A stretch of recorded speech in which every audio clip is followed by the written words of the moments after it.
Yep, I'm retired Sheriff Mark Lamb. Just retired January 31st, 2024. For 8 years, I was the sheriff of Pinal County, Arizona, which is between Phoenix and Tucson. And believe it or not, we're not on the border, but we have extensive border problems in this county. Not only do we have them that come through the desert area on the south end of our county, which is 52 miles off the border, we also have the trafficking along the I-10 and the I-8 interstates. So I-10 for the last 4 years, huge amount of people being trafficked, drugs being trafficked, and then you also have the guns and the cash being trafficked back to Mexico down that corridor. And then 4 years ago, under the President Trump administration, the first one, the biggest thing that we saw was people coming through the desert area south of us, directly south of us where the Indian reservation is. They would come through the Tohono O'odham Indian Nation and they would traffic them right up here to the I-8 or to a spot we're going to right now. I'm going to take you to a spot that was a loadout spot. So people would come across, they would drop all their backpacks, their water jugs, and then they would be picked up by somebody that the cartel would pay to pick them up. And this area where we're going is about probably 75 miles off the border. And that's how deep they were getting into the country. So they would come up this canal road. So they would come through the reservation, come across the I-8, which starts in Pinal County and runs all the way to San Diego. And they would walk up this canal. And then this area is one of the staging areas. Look right here. That hat is a hat brought here by an illegal. Now, I'm going to remind you. Does this mean something? Like, yeah. Is that marking something? That's a marking for them. So what are they marking? They're marking that this is where they'll be picked up. So somebody came and waited right here and got picked up. This is where the cars would come and pick them up, right here. This is all, look at all this water jugs, okay? Look at these backpacks right here. I'm gonna show you a ton. And this will pick up again. Now that the cartels no longer can just bring people across so easily, this is gonna get to be a hot spot again, but I'm gonna go show you a lot more. So how are they getting through the border, now that the border is shut, how are they getting through? Is there a hole in the fence? There's no wall.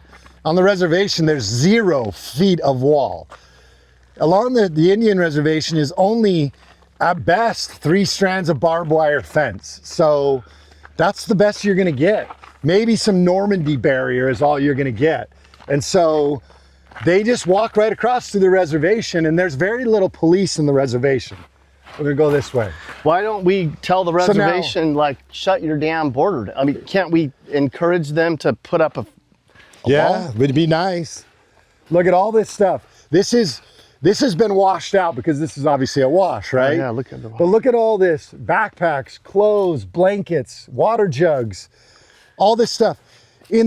When I was sheriff, my first 4 years, I used to bring congressional people out here and we would come out here and every day I would bring somebody, we had fresh stuff, like fresh clothes. The water washes it all that way too, so it kind of cleans it up. But look along here, water jugs. We used to see. There's a blanket right here. Oh yeah, that's nothing. We'll see a ton more. All right. Think about it, like this is the perfect place for them to hold up because these trees are much more grown over. Somebody's come through here and cut these trees, but usually this is very grown over and very covered.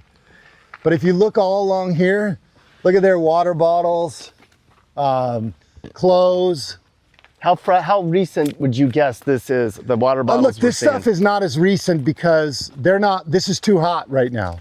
But in another month, I guarantee you this will start to pick up again and this will get all fresh again. But let's walk over here. Look at all this stuff. Oh my God, this looks like they had a little camp right here. This one's camouflage. Yeah. And you know why they use the black? No. Because the black doesn't reflect from a distance. So if Border Patrol, right. the water will reflect from a distance. And so They use the black water jugs. Yes, okay, they are smart. Look at all this. Look at all this. Now, I literally could show you 100 different places in my county. Holy shit. Where this is what it looked like. This is what it was like. This area under the first Trump administration was a hot spot. Like every day we'd come out here and there was new clothes and new backpacks. And then it was, like I said, it was so easy for them to cross over that we didn't see it as much. There wasn't as much new stuff every day for 4 years because they could just cross. Here's the other thing too, like these carpet shoes. Like they use these carpet shoes. They put them on over their boots and you see the residue. Look at all these carpet shoes everywhere. People will ask me, they'll say, do you think there'll be terrorist action? Yeah, absolutely. But I always tell them it's already happening. People will say, well, what do you mean? I go, we've been conditioned to think that terrorism is a bomb going off or somebody walks into a church with a gun. That's what we've been conditioned to think terrorism is, or 9/11. To me, terrorism is killing Americans. And our enemies, China, the cartels are the purveyors of it, but they have figured out how to kill Americans without firing a single shot or setting off a single bomb. They're killing. Fentanyl became the leading cause of death in America between the ages of 18 and 45 over the last 4 years, to the tune of about 100,000 people a year. It has become the leading cause of death, killing Americans of all ages every year. And yet we did not treat it as if that was some type of terrorist threat to us. Our government failed the American people. So yeah, it's not a theory. They've already been doing it. I don't know what their motivation is. They're not our friends, so their motivation is to weaken us. Either you kill us or you drug us to where we're not the lions that we used to be in this country. That's reality. And yet Americans refuse to wake up to the fact that we've been being attacked, which is why it was so important over the last 4 years to protect our borders and not let military-age men or drugs come across the border. And yet we had a government that totally turned a blind eye. Not even turned a blind eye. They actually funded it, and they actually were anytime you tried to do something to stop it, they would stop you from stopping it. Yeah, America, wake up. So what's the solution to this problem? What do we need to do? Like, well, shut the border down, put the fence up with the native reservation? We started the solution. So the solution was, you know, President Trump says it all the time. People are going to watch this and say politics, whatever. Look, the reality was it's a disaster for the last 4 years. And they tried to pass legislation that would have made it worse. It would have codified into law a very bad border behavior. It would have given billions of dollars more to these NGOs who were actually aiding and abetting in the trafficking of human beings. It would have given $2 billion more to those NGOs, and it actually had over $9 billion that was going to go to the State Department for global migration, which would have ended up back in the hands of the UN. Early 2023, I did a video saying that when these people were being released, our government was giving them cell phones, plane tickets, and sometimes even gift cards up to $5,000. And of course, everybody lost their mind and said I was lying and all that junk.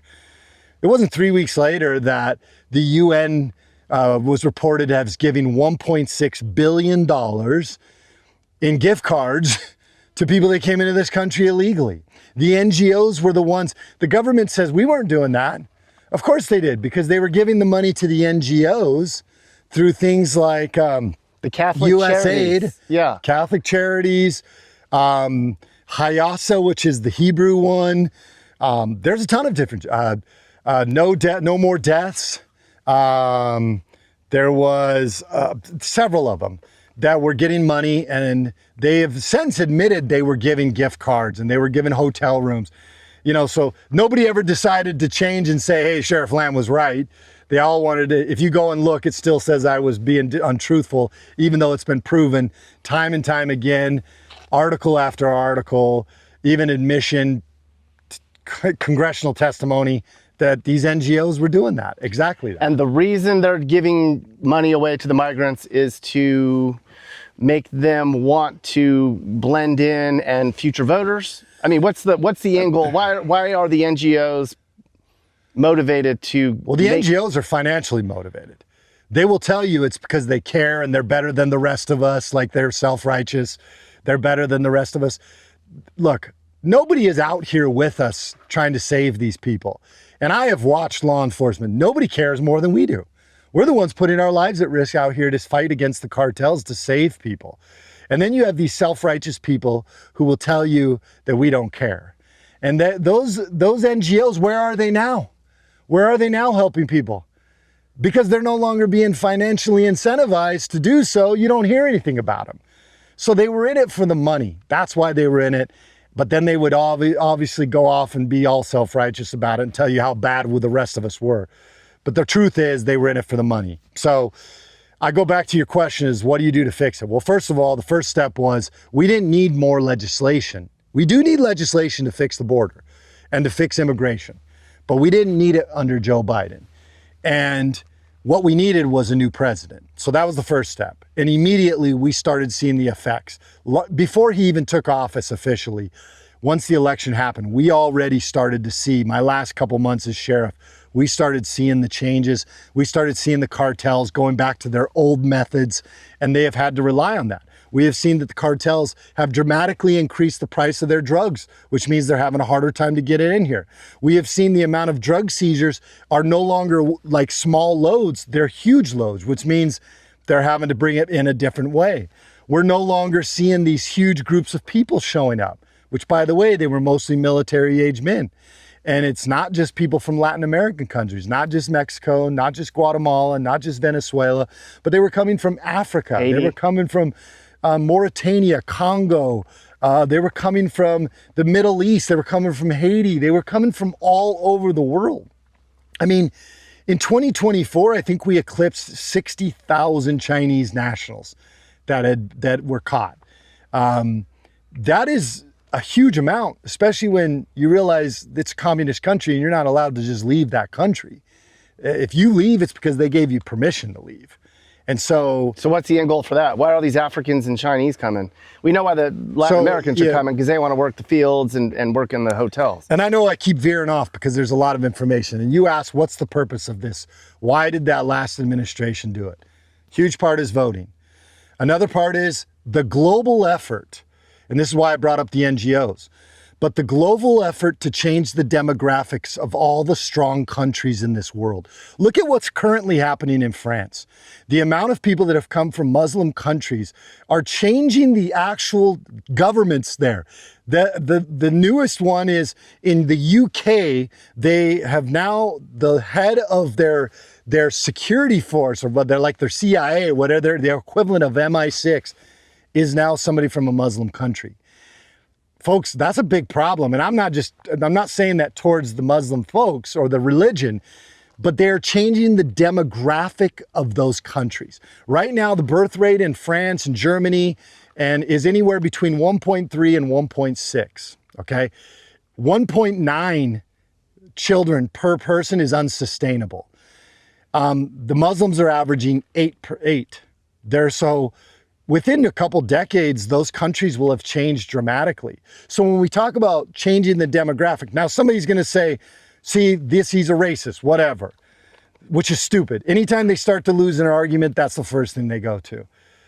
I am pro-American. Whether you're white, black, Hispanic, Asian, if you are an American, I'm pro-American. And what they have done is they have flooded this country with people that do not have allegiance to this country. And we're seeing it on the streets of America. We're seeing it in LA. They're fighting against ICE while waving Mexican flags and waving other flags of other countries. Okay? Why? Because we allowed people with no allegiance to come in here unvetted. We are seeing it all across this country. They are changing the demographic of America. There's estimates that there's about 50 to 60 million people that are in this country illegally. That is over 10% of our population are in this country illegally. It won't take long to change the demographic, where Americans, like France and England, become the minority. And the majority are people that were not Americans, have no allegiance to this country. And so it's voting, it's changing the demographic of America. It's a global effort to change the way the world is and tear down borders all across this world. The UN, all these other globalist groups are at the heart of it as well. So it's a lot more than just the voting. There's a lot to it. And most people they don't want to hear it. They don't want to believe that this would happen, that your government would do this, but it's the truth. And I can show you the evidence of all the people that have come in here. Good job, Sheriff. Okay, so they're flooding other countries with foreigners. Who's they?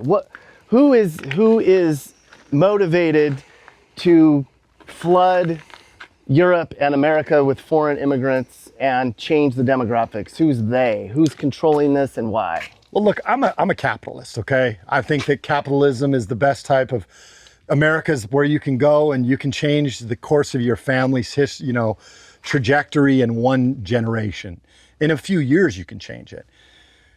But we are watching as these businesses that are created in this country are being swallowed up by bigger businesses. And it's really getting to where just a handful of really big businesses are actually controlling the economies throughout the world. They are controlling, and if it hinders them in any way, if a border hinders them or any of those things hinders them, don't think that it's not beyond them to do what they can to tear away at that. I think if we ought to look into who's funding a lot of these protests and these other things that we see all across the country, because those are oftentimes paid actors. Not oftentimes, the majority of the time, they're paid actors. I was talking to a former trooper, and she was in Tucson, and she was in charge of the protests back in 2020 and before that. And she said, if they arrested 30 people, 28 of them were not from Arizona. And you have to ask yourself, who's paying these people? Who's mobilizing them? And I think all of it comes back to these people that have an economic vested interest, not just in America, but on a global level. And it benefits them to tear down these countries to where they become the powerful people. It's right on, the writing's on the wall. You don't have to look. People are going to look and say, this guy's crazy. No, I'm common sense is what I am. And I can look at things objectively and realize that there are people that are very powerful, that power means more to them than money does. And if they can take more power, they will. And they are, the ones who really are controlling it, you're never going to know their name. That's why they're doing it, because they are so far removed from it. But you don't have to look very far to realize that even here in America, big corporations are swallowing everything up. And eventually they'll control the marketplace. Over the last 4 years, we had a 377% increase in traffic stops involving human smuggling. And we had a 461% increase in pursuits involving human smuggling that were coming down the freeways and the other highways in my county. Pinal County becomes very important, even though we're not on the border. Whether you come across Cochise County, Santa Cruz County, Pima County, you likely 90% chance you had to come through Pinal County to get to Phoenix, which is then you were distributed. So either the drugs or the people at some point had to come through Pinal County, and we took that serious. So we tried to stop all the vehicles we could. We tried to save these people from being trafficked by the cartels. And people might be saying, well, they just want work. Well, whether they want to work or not, the cartels were extorting the men. They were using the women for sex, oftentimes requiring sexual favors to get them across, and then putting them in the sex trade when they got here. Even though somebody paid $5,000 or $6,000 over there, they could then extort them again and say, unless you pay us another $2,000 or $3,000, you're not leaving here. And so that's why Phoenix during the mid-2000s became the kidnapping capital of the world, where you would go into a house and find 30 people in a house that were being held by the cartels until they paid the cartels more money. So, and then the children, this is not an area where we would have children coming across. This is an area, because it's such a hard hike, this is almost always military age men. Sheriff, see like this, like these footprints? Yeah. Those are new, obviously. In your, how many years were you sheriff, and how many migrants do you estimate came through this area in those years? I was sheriff for 8 years, and I would estimate, I don't know, thousands of people. I mean, if you're talking about just the desert area, thousands. If you're talking about off the I-10 over the last 4 years, tens of thousands, hundreds of thousands probably. Right here, and why we're only what, an hour from Phoenix, less? Yeah, we're probably about an hour from Phoenix here. Why is this such a hot spot? Like there's cows right here, there's farms. Are they come this direction? Like you would literally see migrants coming through right where we're at right now? There's a couple reasons for that, and that's a great question. The Indian reservation is so sparsely populated that the majority of the people that are coming through the Indian reservation, they're not going to run into anything else until they get to the I-8. And then they don't necessarily want to load out on the I-8. That catches a lot of interest. There's a lot of vehicles that move around throughout the day and night that are farm vehicles. And so if they can get up to here, they can mix in, and it's a lot easier, it's a lot safer for the pickup vehicles to come and get them. And then once they get picked up and they're on their way to Phoenix, they're going to be spread throughout the rest of the country at that point. And so part of it is just the fact that logistically, this is a good spot for them. And we are how far from the border right now on foot? This is probably about 70 to 75 miles away from the border. And they would walk this far from the border. And how long does that take? About 6 days. The cartel was making so much money. They went from making $500 million a year to $13 billion a year.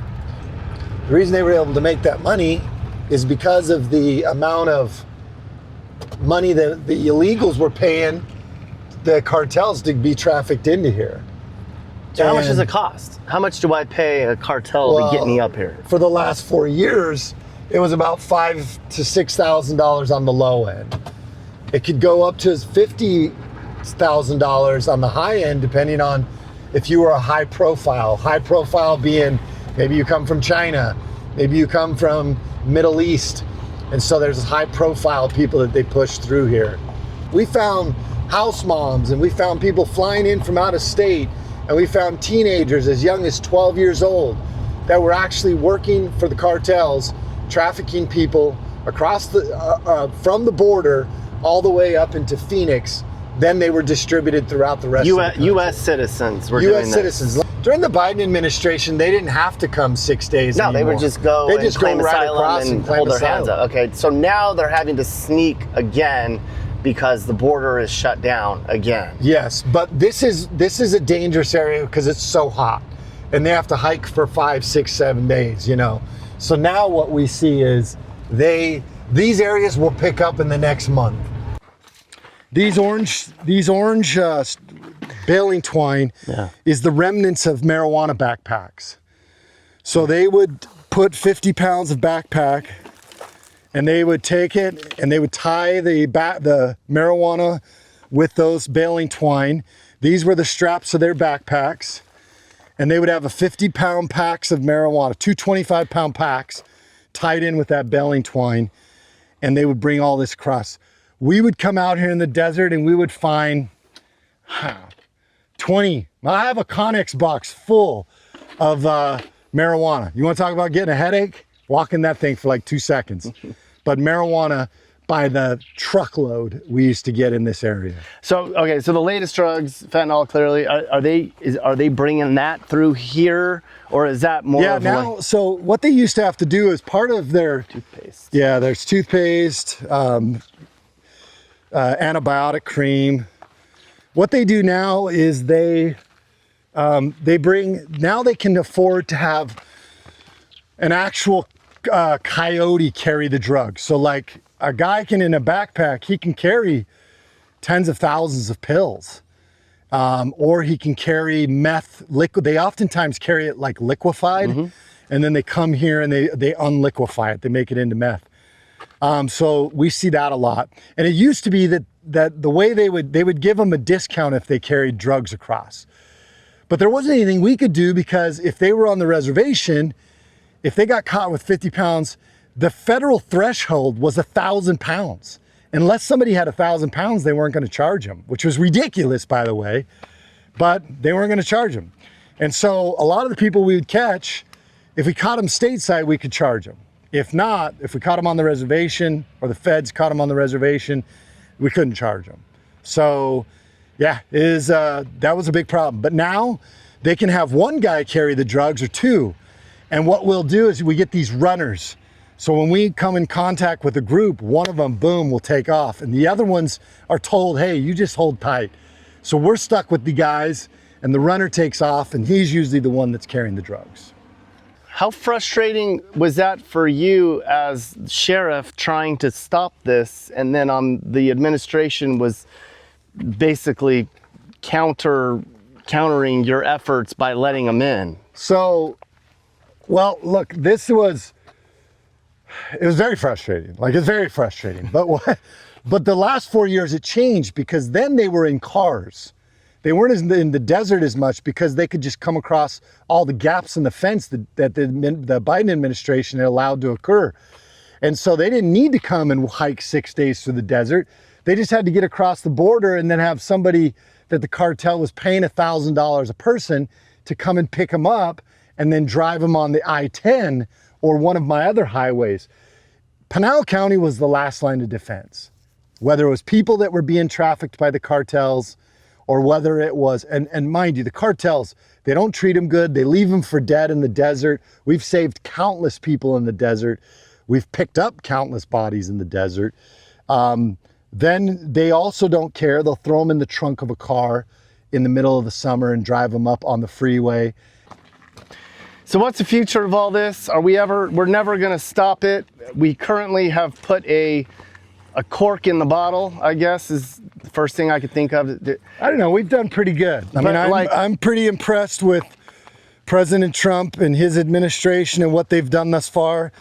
And they're not giving up. They could have easily have said, hey, we fixed the problem. We're down to a couple thousand people coming in the country at a month, but they haven't. They're continuing to push. And look, we already let the devil in the back door. We let the wolf into the house. So when people say, well, we don't want to remove these people, guys, you can't afford not to. We are going to be in big trouble if we don't remove the people that came into this country illegally. They don't love America. Some do, some want to come work, and they're mixed in with a lot of other people. But in the end, everybody who came into this country illegally, or who made a false asylum claim, they all broke the law. And they have to be accountable. We can't just pick and choose which laws we're going to follow. We won't have an orderly society if we do that. So, and then one thing I always get is people will say, well, Sheriff, what about all the good people? The workers, okay. The ones that want to work, the poor mom and the little kid, and they just want a better life. I agree. There's a lot of those. But here's what happens.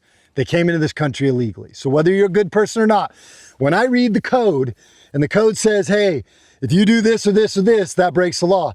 I have never once seen a law that says, unless you're a good person. There's not in any law. So that doesn't give them the reason to come in this country illegally. But here's what happens when you come in the country illegally, and especially if you're working in this country.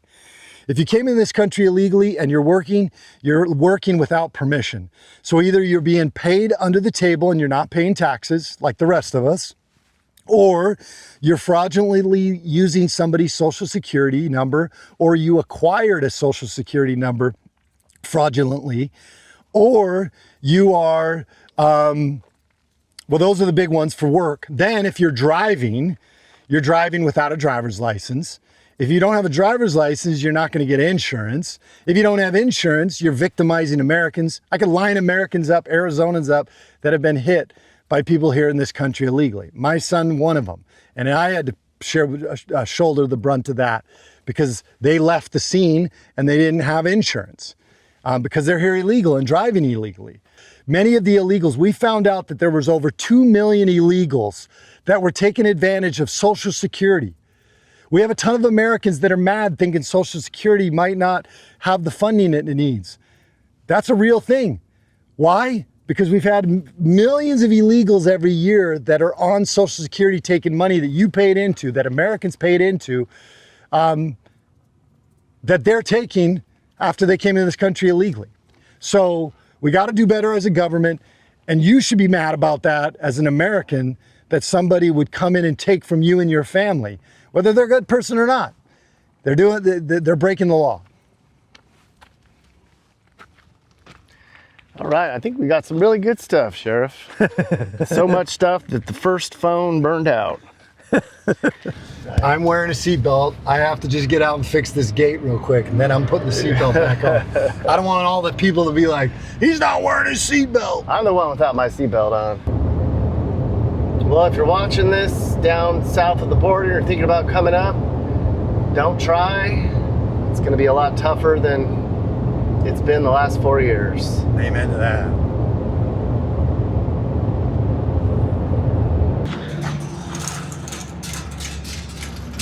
That's it, folks. That's a wrap. Now you're more informed.